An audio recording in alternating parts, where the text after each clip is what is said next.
नमस्कार दोस्तों। स्वागत है आपका आपका आपके अपने चैनल मिशन सक्सेस में।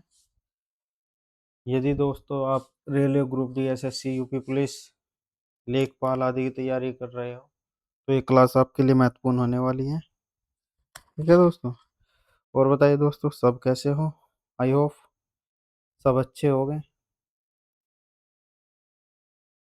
और मैं आज आपके लिए लेके आया हूँ महत्वपूर्ण करंट अफेयर्स के 15 क्वेश्चंस। ठीक है, चलिए दोस्तों आज की क्लास शुरू करते हैं।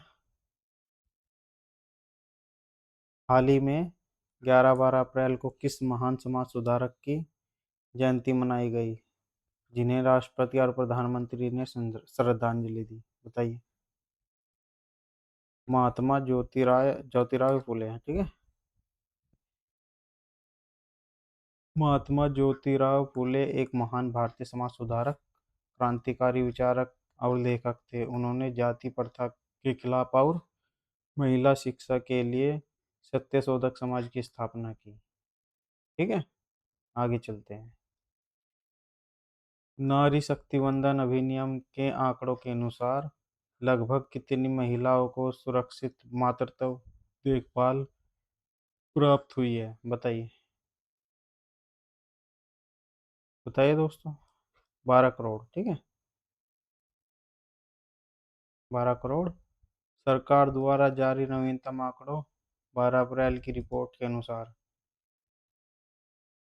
देश में देश की लगभग 12 करोड़ महिलाओं को सुरक्षित मातृत्व स्वास्थ्य सेवाओं का लाभ मिला है। ठीक है, आगे चलते हैं।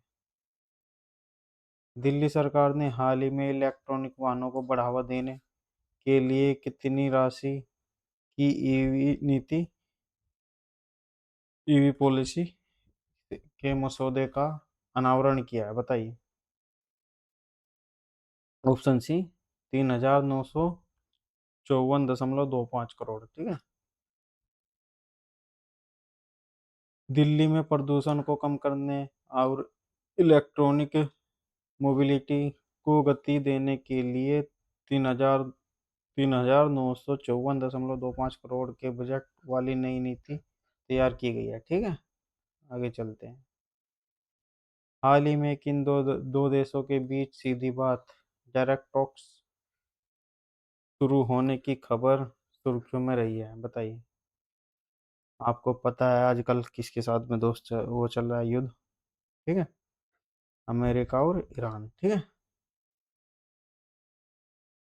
तेहरान तेहरान की पूर्व शर्तों के पूरा होने और क्षेत्रीय तनाव में कुछ कमी आने के बाद अमेरिका और ईरान के बीच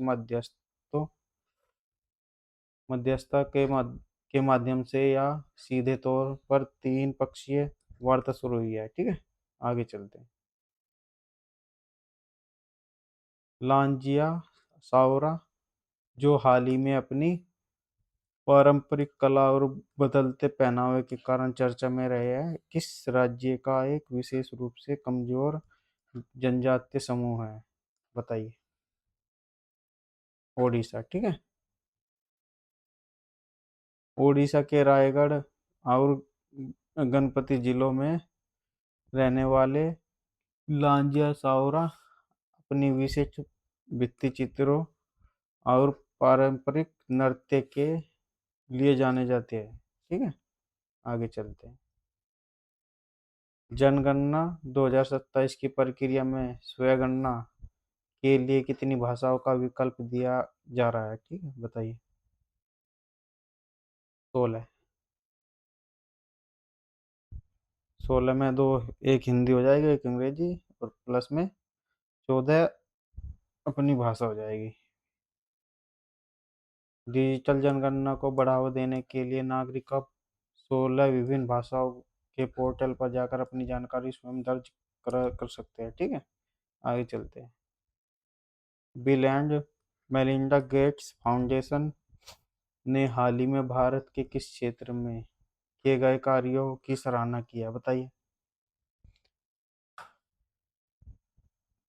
बताइए किन कार्यों की सराहना की है bill and Melinda Gates foundation ने? बाल पोषण और समय पर टीकाकरण, ठीक है। फाउंडेशन ने भारत के व्यापक टीकाकरण कार्यक्रम और बच्चों के कुपोषण को दूर करने के लिए चलाए जा रहे पोषण अभियान के परिणामों की प्रशंसा की है, ठीक है। आगे चलते हैं। ज्योति सुरेखा वैत्रम और ओजस देवताले ने हाल ही में मैक्सिको में आयुध तीरंदाजी कप में कौन सा पदक जीता है, बताइए। स्वर्ण पदक, ठीक है। भारतीय कंपाउंडर मिक्सड टीम ज्योति और ओजस ने मैक्सिको के क्वायला में आयोजित विश्व कप के दौरान उत्कृष्ट प्रदर्शन करते हुए स्वर्ण पदक हासिल किया है, ठीक है। आगे चलते हैं। पाकिस्तान के राजनीतिक और सुरक्षा हालातों के संदर्भ में हाल ही में किस शब्द का अंतर्राष्ट्रीय मीडिया द्वारा प्रयोग किया गया है, बताइए। बताइए कौन सा शब्द प्रयोग किया गया है।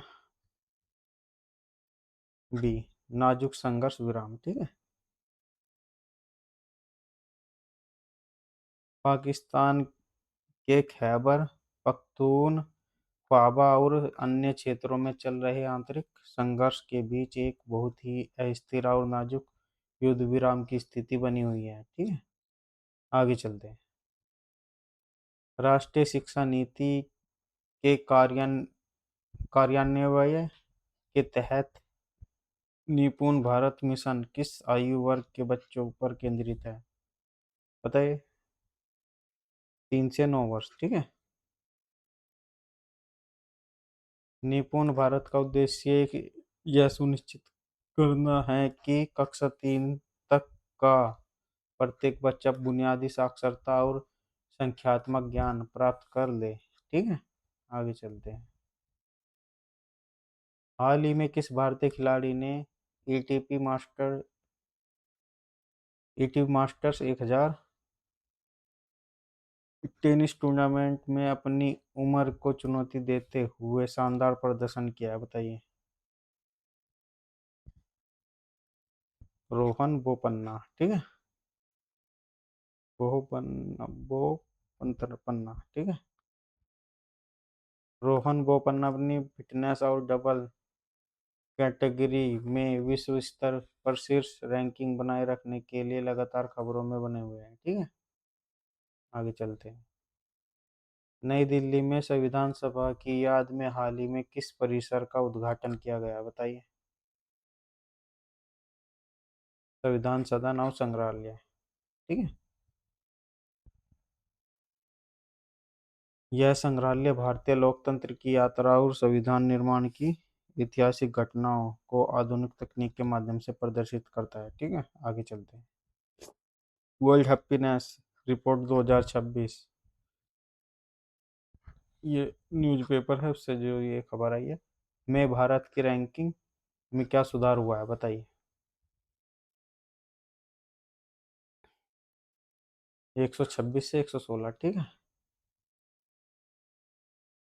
भारत ने जीवन की गुणवत्ता और सामाजिक सुरक्षा के मानकों में सुधार के कारण अपनी वैश्विक खुशी रैंकिंग में 10 अंक का सुधार दर्ज किया है, ठीक है। आगे चलते हैं। ईरान ने अमेरिका के साथ वार्ता के दौरान किस बात पर सबसे अधिक जोर दिया, बताइए। बताइए किस बात पर ज्यादा जोर दिया है। सैन्य लाभों को बनाए रखना, ठीक है। ईरान ने स्पष्ट किया है कि बातचीत के बावजूद वह लेबनान और सीरिया जैसे क्षेत्रों में अपने राजनीतिक सैन्य प्रभाव को कम नहीं करेगा, ठीक है। आगे चलते हैं।